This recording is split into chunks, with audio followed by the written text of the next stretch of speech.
Salut tout le monde, j'espère que vous allez bien. Bienvenue sur ma chaîne YouTube El Amin Actu qui parle d'actualité, vous l'aurez compris.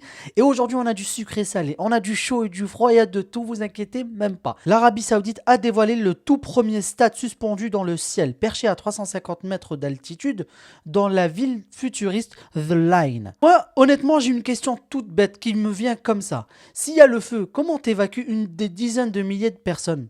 Juste une question, dites-moi en commentaire vous ce que vous en pensez. Et on continue encore avec l'info insolite. Un papy a été aperçu en train de frauder le métro parisien. On regarde. Cher pays de mon enfance, bercé de tendre insouciance, je vous retrouve en mon cœur. Mon village, mon clocher, mes maisons sages. Même les papys en viennent à frauder le métro dans la France de Macron. Que voulez-vous?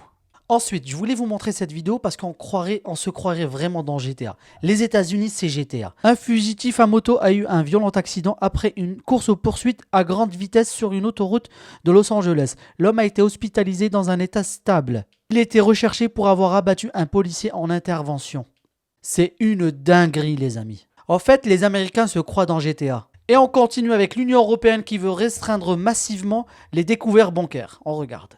On découvre des règles sur le découvert, parce que ça va se durcir pour les clients des banques qui sollicitent leurs banquiers quand ils sont à découvert. Oui, c'est franchement une mauvaise nouvelle pour ceux qui peinent à boucler leur fin de mois. Et il faut savoir qu'il y a 22% des Français qui sont à découvert chaque mois. Et en moyenne, dès le 16 du mois, 22% pour l'ensemble des Français, 35% par exemple pour les familles qui ont des jeunes enfants. Alors, jusque-là, le découvert, comment ça fonctionnait? Il était accordé presque systématiquement par le banquier. Vous vous mettiez d'accord sur un montant, c'était considéré comme une facilité de caisse, on appelait ça. Eh bien, à compter du 20 novembre 2026, c'est dans un an, mais tout de même, le découvert bancaire devra obéir exactement aux mêmes règles que le crédit à la consommation. C'est la transposition d'une directive européenne d'octobre 2023. Et ça ne concernera pas que le découvert, puisque la location avec option d'achat, donc notamment pour l'automobile, ou bien le paiement fractionné, devront aussi obéir à ces mêmes règles. Mais c'est-à-dire comment concrètement ça va se passer? Alors, d'abord, il faut jamais perdre de vue que tout ça est fait par Bruxelles pour protéger le consommateur. On nous dit que c'est fait pour protéger le consommateur. Donc, ce consommateur, il sera mieux informé du niveau réel des taux d'intérêt appliqués à son découvert, etc. C'est après que ça va quand même se compliquer. La banque devra évaluer la solvabilité du crédit exactement comme pour un crédit à la consommation. Donc, ce seront les mêmes règles qui s'appliqueront pour le découvert. Alors, jusqu'à 200 € de découvert, la procédure sera assez légère. Mais alors, dès que vous passez au-dessus des 200 €, tout sera passé au crible. Vos revenus, vos dépenses, les éventuels incidents de remboursement de prêt. Fini donc le côté automatique du découvert. Vous devrez faire une demande chaque fois que vous avez besoin de ce découvert. Et à chaque fois, la banque devra étudier si elle vous dit oui ou non à se découvrir. Ouais, parce qu'elle engage quelque part sa responsabilité en la matière aussi. Exactement, et puis elle peut être soumise à des contrôles. Si elle les a pas respectés, paf, amende. Alors moi j'ai bien écouté, 22% des Français à découvert chaque mois et en moyenne dès le 16 du mois, nous disiez-vous tout à l'heure. Ça va être une catastrophe pour ces gens. Oui, ça va être extrêmement compliqué parce que l'autorisation de découvert donc sera accordée selon les règles du crédit à la consommation, comme je vous l'ai dit. Mais ça veut dire quoi? Comment on accorde un crédit à la consommation? Eh bien, on vérifie par exemple que vos charges mensuelles, votre loyer, votre crédit immobilier, vos factures, etc. ne dépassent pas 30% du salaire net. Et après, si c'est le cas, si ça ne dépasse pas, on vous accorde ce crédit. Mais la réalité, c'est que qui, avec moins de 2 500 € par mois, remplit cette condition? À qui il reste encore 70% de son revenu une fois qu'il a payé son loyer, ses charges, toutes ses dépenses contraintes, quand vous gagnez 2 500 €. Donc personne. Donc ça veut dire quoi? Ça veut dire que personne n'aura droit à un découvert. Et même si ces règles ne sont censées s'appliquer qu'aux nouveaux découverts, aux nouvelles autorisations de découvert, eh bien les anciens clients seront bien évidemment rattrapés pour les nouvelles règles, sachant que pour les banques, ça promet aussi d'être extrêmement compliqué. Les banques sont pas ravies du tout de cette nouvelle. Elles gagnent beaucoup d'argent avec les découvertes des agios. Réglementé. Mais oui, mais si vous voulez, c'est Bruxelles, c'est les directives européennes. Et donc, il faut le dire, les banques, ça ne les arrange pas de ne prêter qu'aux riches, comme ça risque d'être le cas. Bon. Par appauvrir de plus en plus des millions de gens, je vois pas l'intérêt. Mais bon, c'est que mon avis. Ensuite, on a Meyer Habib qui parle de son altercation qu'il a eue avec David Guiraud, le député LFI, rappelez-vous. Si, toi, va-t'en. À qui tu parles? À toi, je te parle. On n'a pas élevé le cochon ensemble, alors respecte un peu. C'est toi le cochon. Jeudi, vous allez vous retrouver devant le tribunal pour une affaire, nos téléspectateurs s'en souviennent, qui vous oppose à David Guiraud, et je sais que ça fait longtemps que vous attendez que justice soit rendue sur ce sujet. Ouais, beaucoup de gens m'interpellent. Ça a été un des moments les plus durs de ma vie parce que je n'ai pas pu répondre.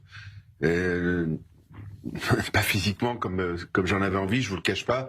Je m'étais très fait, vous vous en rappelez, de porc, de cochon à 3 reprises par Guiraud, après qu'ils aient brandi pour la première fois au sein de l'hémicycle un drapeau palestinien. Et c'était un moment très dur pour moi. Et ma vie depuis a changé. C'est-à-dire que c'était une insulte antisémite répétée à 3 reprises.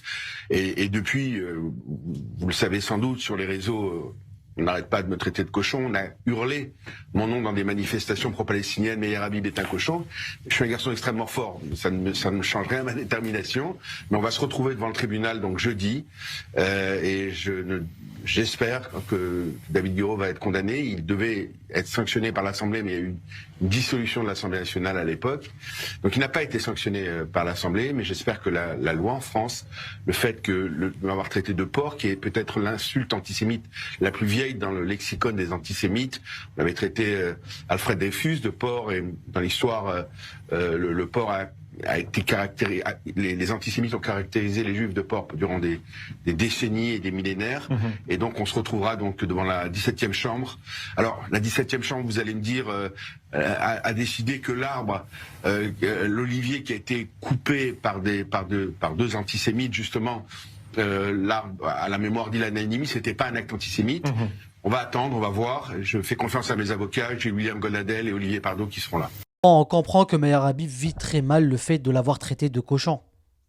Bon. Calpro revient sur les conditions de détention très difficiles de l'ancien président Nicolas Sarkozy. Les informations que nous avons, c'est que c'est évidemment très difficile, mais Nicolas Sarkozy, entre guillemets, il tient le coup. C'est-à-dire qu'il écrit 5, 6, 7 heures par jour. Il fait 1 heure de sport.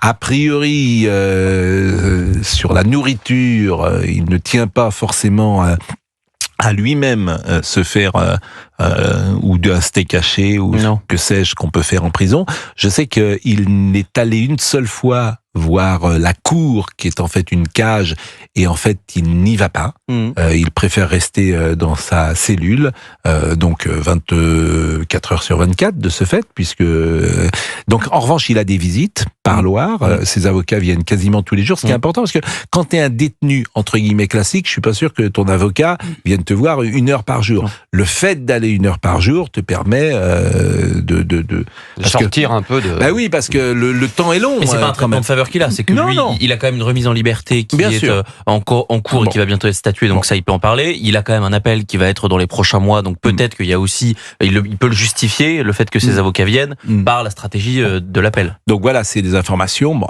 demain nous allons célébrer, ça fera 8 jours qu'il est là. On imagine tous que le calendrier, c'est 3 semaines, 1 mois. Ce matin, Christophe Ingrin me disait que s'il y a une demande d'audiencement, à ce moment-là, ça va très vite. C'est-à-dire que si l'audience est le matin, le soir, il sort.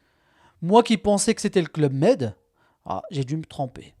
Perso, ça m'a fait rappeler une séquence dans les Guignols de l'info avec Nicolas Sarkozy que je vous laisse regarder tout de suite. Bon, c'était l'époque où Vincent Bolloré n'était pas patron de Canal+, vous l'aurez compris, mais j'ose même pas imaginer si aujourd'hui il y avait encore les Guignols de l'info avec Nicolas Sarkozy en prison. J'aurais payé cher, je vous le dis. Ensuite, on a quelqu'un d'autre qui vit très mal l'incarcération de son ami.